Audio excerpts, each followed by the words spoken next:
आज बच्चों हम लोग 13वां और 14वां छंद पढ़ेंगे पवन दूतिका का। ये भी बहुत ही इम्पोर्टेंट है, आपके लिए महत्वपूर्ण है। और इसमें राधा जी पवन से श्री कृष्ण के अंग प्रत्यंग के सौंदर्य के विषय में बता रहे हैं, जो आपकी परीक्षा के दृष्टि से बहुत ही महत्वपूर्ण है और इससे बहुत सी प्रश्न पूछे जाते हैं, इसलिए आप लोग बहुत ध्यान से इसे देखेंगे। चलिए आगे बढ़ते हैं हम लोग। साचे ढाला सकल वपु है दिव्य सौंदर्यशाली, सत पुष्पों सी सुरभि उसकी प्राण संपोषिका है। दोनों कंधे वृषभ वर से हैं बड़े ही सजीले, लंबी बाहें कलभ करसी शक्ति की पेटिका है। तो पहले हम लोग कठिन शब्दों के अर्थ देखेंगे। साचे ढाला, साचे में ढला हुआ, अर्थात सांचा मतलब होता है, जैसे आप लोग जानते हैं हर चीज का मूर्ति बनाने का सांचा भी होता है, लुझिया बनाने का सांचा भी, यानी चीजों को एक सुंदर और सही आकार देने वाला जो खांचा होता है, जो वस्तु होता है, उसको हम कहते हैं सांचा। ढाला हुआ यानी उसमें रखा हुआ। सकल वपु, सकल माने समस्त, सारा, वपु माने शरीर, यानी श्री कृष्ण का जो शरीर है वो एक खांचे में यानी सही आकार प्रकार देने के लिए उसको एक सांचे में रखकर उसको लगता बनाया गया है। दिव्य सौंदर्य, दिव्य माने अलौकिक और सौंदर्य से परिपूर्ण। सत पुष्पों सी, सत यानी श्रेष्ठ सुगंधित पुष्पों, सी यानी समान, सुरभि माने सुगंध खुशबू, उसकी यानी उस शरीर की, उसकी तात्पर्य उस शरीर की प्राण संपोषिका है।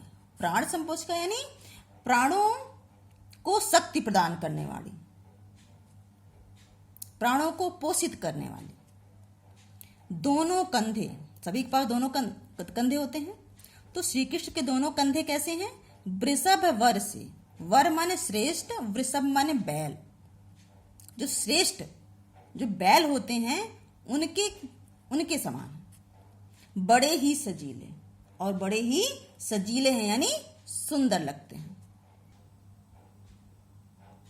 लंबी बाहें कलभ कर सी, लंबी माने बहुत बड़ी बड़ी, बाहें यानी भुजाएं, कलभ कर, ध्यान दीजिए, कलभ माने हाथी, कर माने सूंड, सी माने समान, शक्ति माने बल, की पेटिका, पेटी यानी संदूकची।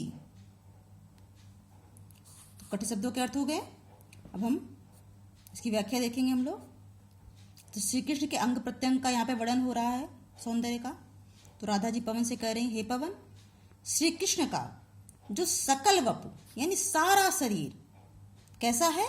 सांचे में ढला है, यानी सही आकार में, ऐसे लगता है उनको सांचे में एक सही रूप स्वरूप प्रदान करने के लिए सांचे में ढाल करके उनके सारे शरीर का निर्माण किया गया है। दिव्य सौंदर्यशाली, और क्या है वो? दिव्य है, अलौकिक है, और उनकी जो सौंदर्य की छटा है वो बड़ी स्वर्गीय है, अद्भुत है। सत्पुरुषों सी सुरभि उसकी, और श्रेष्ठ पुष्पों की जो सुगंध है वो उस शरीर को की संजीवनी है, यानी उनके प्राणों को शक्ति प्रदान करने वाली है। दोनों कंधे वृषभ वर से, श्री कृष्ण के कंधे कैसे हैं? श्रेष्ठ बैलों के समान उनके दोनों कंधे हैं, जो बड़े ही सजीले हैं, यानी वो बड़े ही सुंदर लगते हैं। लंबी बाहें कलभ कर सी, बाहों की तुलना किससे की गई है? कलभ कर, कलभ यानी हाथी, कर माने सूंड, तो उनकी जो बड़ी बड़ी भुजाएं हैं कैसी हैं?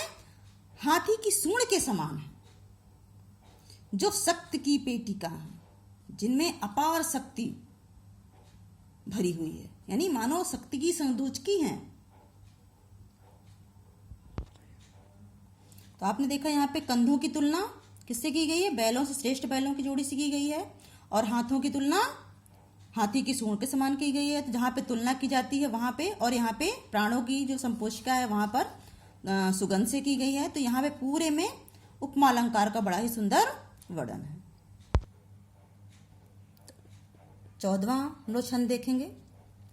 राजाओं सा सिर पर लसा दिव्य आपीड होगा, शोभा होगी उभय श्रुति में स्वर्ण के कुंडलों की, नाना रत्ना कलित भुज में मंजु केयूर होंगे, मोती माला लसित उनका, कंब सा कंठ होगा। तो पहले हम लोग कठिन शब्दों के अर्थ देखेंगे। यहां पर भी सौंदर्य का ही वर्णन है। राजाओं सा यानी जो बड़े बड़े राजा होते हैं उनके समान, सिर पर। लसा माने सुशोभित होगा, दिव्य यानी अलौकिक, आपीड माने मुकुट। शोभा होगी, सुंदरता होगी, उभय माने दोनों, श्रुति माने कान में, स्वर्ण माने सोने की, कुंडलों की, कुंडल यानी कर्णाभूषण जो कान में पहनने वाले गहने होते हैं यानी कर्णाभूषण। नाना रत्नाकलित, नाना माने अनेक प्रकार के, रत्नाकलित माने रत्नों से जटित, भुज माने भुजाओं में, मंजू माने सुंदर, केयूर होंगे माने बाजूबंद होंगे। मोती माला लसित, मोती माला माने मोतियों की माला, लसित माने सुशोभित होगा, उनका अर्थात मोती माला यानी मोतियों की माला, लसित माने सुशोभित, उनका अर्थात श्री कृष्ण का। कंब माने शंख, शाम माने समान, कंठ माने गर्दन गला। तो कठिन शब्दों के अर्थ हो गए। अब हम लोग इसकी व्याख्या देखेंगे। तो यहाँ पर राधा जी श्री कृष्ण का वर्णन करते हुए, उनके सौंदर्य का वर्णन करते हुए पवन से कह रही हैं कि हे पवन, राजाओं सा